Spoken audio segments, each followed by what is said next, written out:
Welcome back to the channel, everybody. In today's video, we're talking about Shunn Buchanan and how he's returning to the Aggies, not as a player this time, but as a coach, or not as a head coach, but he'll be in the coaching staff under Coach Shunn. So it'll be great to have him back in Las Cruces. He's loved by many Aggie fans. I was posting about him on my Twitter and Instagram accounts, and everybody was excited to hear that he's back.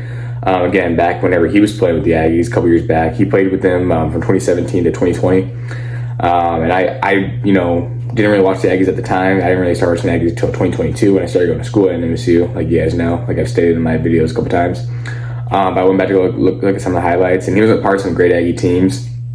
Helped them make 2 NCAA tournaments in 2018, 2019. Would have been 3 if they would have not canceled the season in 2020 due to the coronavirus and all that. He was a big part of that team, started in 15 games.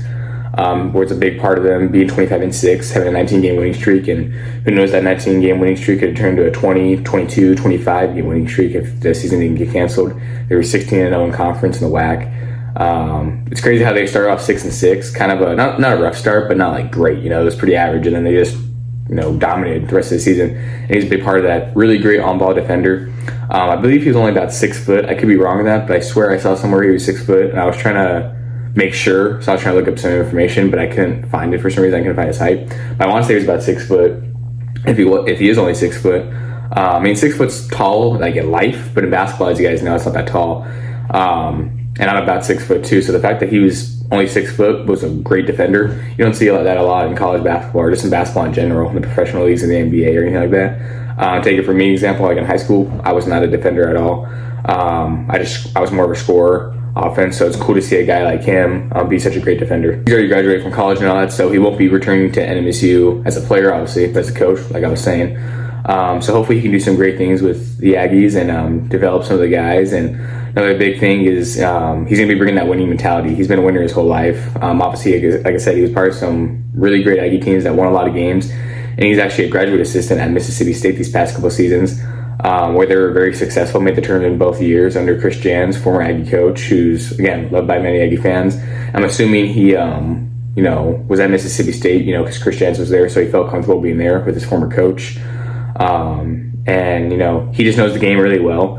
If you look at his stats and all that, it doesn't tell the whole story, but if you watch the game, that's where you see, his presence is felt. And again, I know I didn't watch any of the full game, so you might be like, oh, what are you talking about? But I look at the highlights and all that, and I'm assuming if you watch the whole games, and Aggie fans can, agree with me on this because they were commenting it a lot on my social media accounts, that he was just such a big reason why those Aggie teams were so successful. And they wouldn't be able to make the tournaments. They wouldn't be able to go on a 19-game winning streak in 2020. He has potential to be, a great asset on the coaching staff.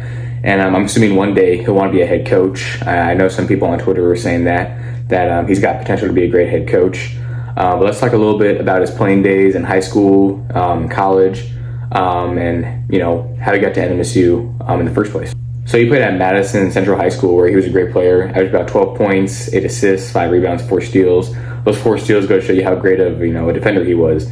And for him to grab 5 rebounds at 6 foot, again, is amazing. Almost averaged a double-double with points and assists, which is a great point guard overall. He was at Northeast Mississippi College before he was at NMSU.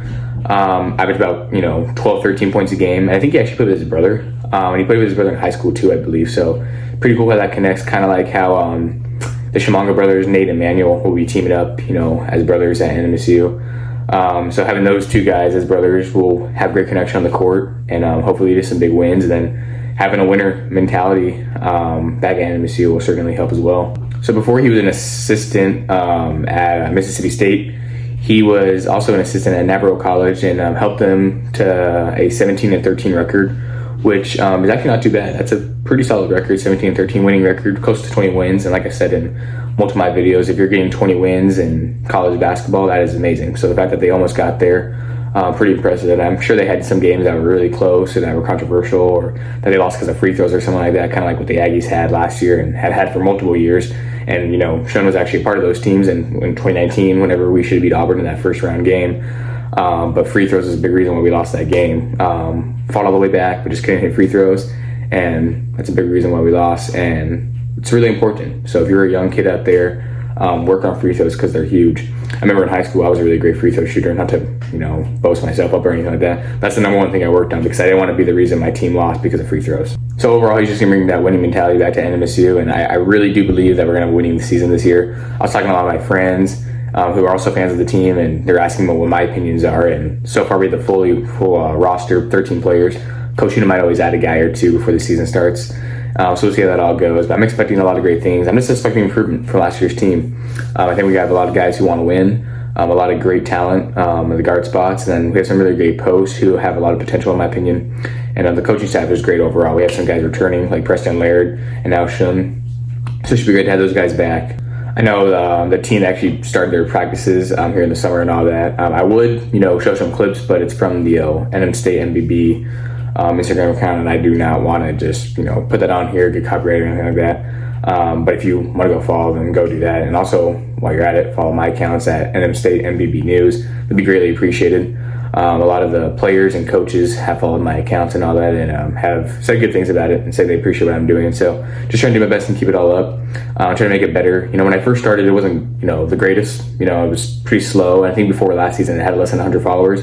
Now it's closer to 300 followers on both accounts. So I'm just hoping to keep on building up on that as well as this, and we'll see how it all goes overall.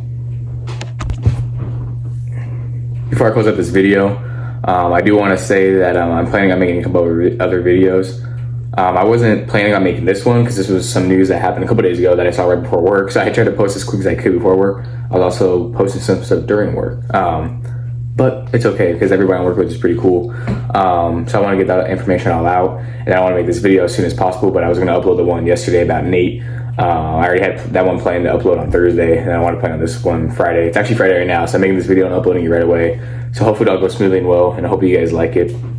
I'm not rushing or anything like that. I'm just trying to, take my time with the video and upload it when I can and make it the best it can be. Like I was saying last video, I want to make a video talking about the full roster, all 13 guys, the coaching staff, kind of talk more about my opinions on the team, and I'll make more of a season prediction video later on, probably a couple months from now, whenever the season's closer to happening. I don't want to make one right now because we don't know. There could always be changes to the team and all that, but I'm just kind of giving my opinion on the team right now and how it's looking and all that. And kind of keep you guys updated on everybody, because sometimes we've signed like 7 new guys, and so some people might forget like the guys we signed at the beginning, like Deontay Bostic or Peter or Zwady Jackson and guys like that. So I want to keep you guys updated with that. I'll also probably make a video talking about our post because we have some really great guards, and I think all Aggie fans know that, and I've talked about that in previous videos, but not a lot of people know about our posts. And I know people have come to myself like, oh, this guy was only able to do this and that at this college. Kind of want to talk about that. Yeah, but that's all I really have to say. I really do hope you guys enjoyed this video.